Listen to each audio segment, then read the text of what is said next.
The World Cup final we just watched barely resembled a football match. Instead, it played out as a 2-hour physical assault, grinding to a halt with roughly 50 separate fouls on the books. Argentina arrived with a cynical game plan. They spent the match dragging Spain into the mud, failing to register a single shot on target and eventually losing a man when Enzo Fernandez earned a red card in extra time. Spain officially won the title, but the violence continued after the final whistle, handing the governing body an immediate disciplinary crisis. The moment the match ended, Spain's squad sprinted across the pitch to celebrate. As they did, losing defender Nahuel Molina aggressively walked by and punched Spain's captain, Rodri, directly in the stomach. That lit the fuse.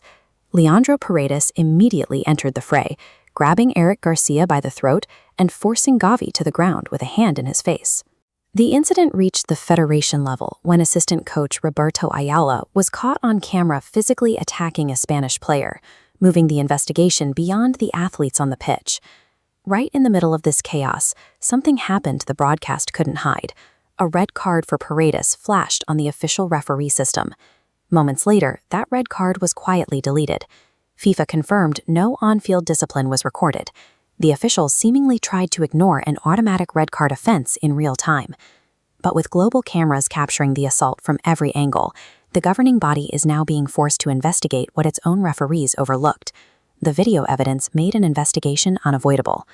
On Monday, FIFA appointed a dedicated ethics prosecutor under Article 36 of their code to formally review the post-match violence.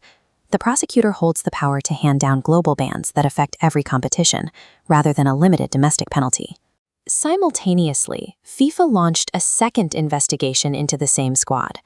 Players, including Christian Romero, smuggled a prohibited political banner into the stadium and paraded it on the pitch.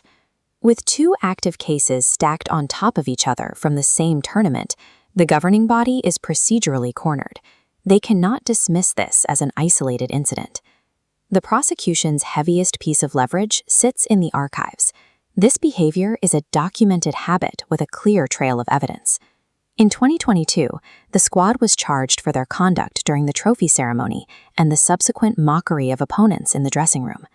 More recently, the team faced condemnation for racist squad chants in 2024, alongside previous fines for displaying the exact same political banner back in 2014. Stacked together, these incidents outline a systemic culture of bringing the sport into disrepute. The investigator is now looking at a decade-long track record, not just a single 90-minute match.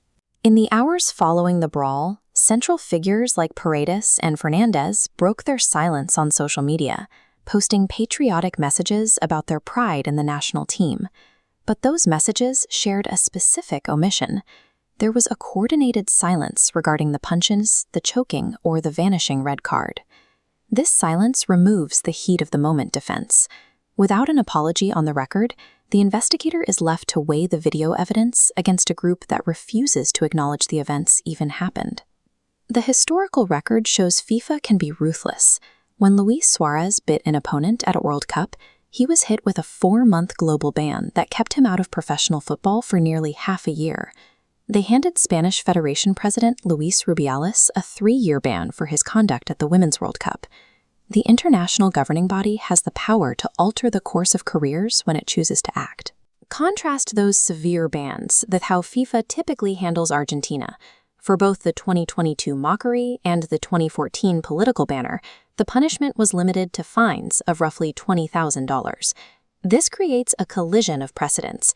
FIFA must now decide whether to apply the harsh standard they use for individuals or the small fines they historically reserve for the Argentine Federation. FIFA is trapped. They are investigating a televised assault involving the squad of Lionel Messi, their most globally profitable asset. If they apply a harsh punishment, they hand down global bans that directly damage the commercial value of world football's biggest draw. If they issue another small fine, they confirm the suspicion that this specific team operates under a different set of rules. Spain took home the trophy, but Argentina took home the legal paperwork. This dossier is the final verdict on how FIFA handles its own rules. The tournament has ended on the pitch, but the governing body now faces a choice between its biggest stars and its own code of conduct.